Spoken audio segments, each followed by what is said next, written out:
Everyone, आप सभी का लीगल ऑनर चैनल में स्वागत है। दोस्तों, इस वीडियो में हम बात करेंगे लॉ ऑफ टैक्सेशन का एक और इम्पोर्टेंट टॉपिक जो कि है प्रीवियस ईयर। पिछला वर्ष किसे कहते हैं, ये हमारे 4 मार्क्स में पहले भी आ चुके हैं। तो चलिए देखते हैं प्रीवियस ईयर क्या है।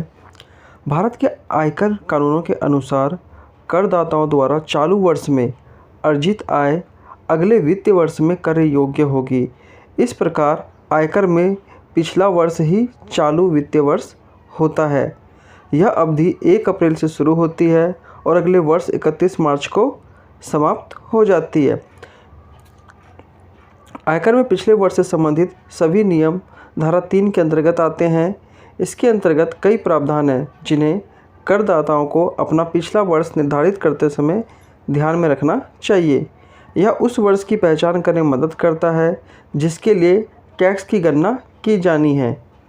आयकर अधिनियम 1963 की धारा 3 के अनुसार पिछला वर्ष कर निर्धारण वर्ष से ठीक पहले का वर्ष होता है। पिछले वर्ष को वित्तीय वर्ष भी कहा जाता है। मतलब वो वर्ष होता है जिसमें आप इनकम करते हैं, आप पैसा कमाते हैं, ठीक है। क्योंकि 1 अप्रैल से 31 मार्च तक क्या होता है, वो आपका प्रीवियस ईयर में जोड़ा जाएगा, क्योंकि उस दौरान क्या होता है, आपकी इनकम होती है। जब वो समय पीरियड ख़त्म हो जाता है उसके बाद ही तो आप टैक्स देते हैं। 1 अप्रैल से जो जुलाई तक का जो टाइम दिया जाता है, 31 जुलाई तक, वो आपका टैक्स भरने का टाइम होता है। और टैक्स हम कब भरते हैं, जो प्रीवियस ईयर में जो हमारी इनकम हमने जो की है उसका टैक्स हम भरते हैं। पिछले वर्ष में अर्जित आय पर कर का भुगतान निर्धारण वर्ष में किया जाता है। हालांकि इसके कुछ अपवाद भी हैं जहां पिछले वर्ष में अर्जित आय पर कर का भुगतान पिछले वर्ष में ही किया जा सकता है। मतलब ऐसा नहीं है कि हम जो पिछले साल जो हमारी जो इनकम हुई थी 1 अप्रैल से लेकर 31 मार्च, मैं ऐसे समझाता हूँ, 1 अप्रैल 2023 से 31 मार्च 2024 तक जो हमारी इनकम हुई थी उसका टैक्स नॉर्मली हम इसके बाद ही भरते हैं, 1 अप्रैल के बाद भरते हैं। 1 अप्रैल से 31 जुलाई तक हमारा टाइम पीरियड होता है जिसमें हमें टैक्स देना होता है पिछले साल का। लेकिन इसके कुछ अपवाद ये हैं कि कुछ ऐसी परिस्थिति भी होती है जिसमें हमें पिछले साल ही तुरंत टैक्स देना पड़ता है। वो कब देना पड़ता है, देखिए, भारत में शिपिंग व्यवसाय के माध्यम से एक अनिवासी द्वारा अर्जित आय, अनिवासी में जो बाहर का हो, उससे वो जो टैक्स है वो उसी साल ले लिया जाता है। उस व्यक्ति द्वारा अर्जित आय जो अस्थायी रूप से या लंबी अवधि के लिए भारत छोड़ रहा हो, सिंपल सी बात है, अगर वो भारत छोड़ देगा तब उसे टैक्स नहीं ले पाएंगे।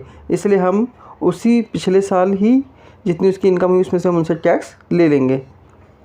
उन व्यक्तियों द्वारा अर्जित आय जो कर से बचने के लिए अपनी संपत्ति हस्तांतरित करने की संभावना रखते हैं या बंद किए गए व्यवसाय से अर्जित आय, यह पूरी तरह से कर निर्धारण अधिकारी के विवेक पर निर्भर करता है। ये जो चौथा पॉइंट है ये उनके ऊपर विवेक पे है, वो चाहे तो उनसे ले भी सकते हैं उसी साल या तो अगले साल भी ले सकते हैं। तो ये कुछ कारण हैं जिसकी वजह से अगर इनकम टैक्स चाहे डिपार्टमेंट के लोग, वो पहले भी टैक्स उनसे ले सकते हैं। जिस साल वो पैसा इनकम कर रहे उस साल भी टैक्स लिया जा सकता है। तो आपको समझ में आ गया प्रीवियस ईयर किसे कहते हैं। प्रीवियस ईयर वही होता है जो हमारा जो इनकम का जो समय होता है, जिस साल हम इनकम करते हैं उसे ही कहा जाता है।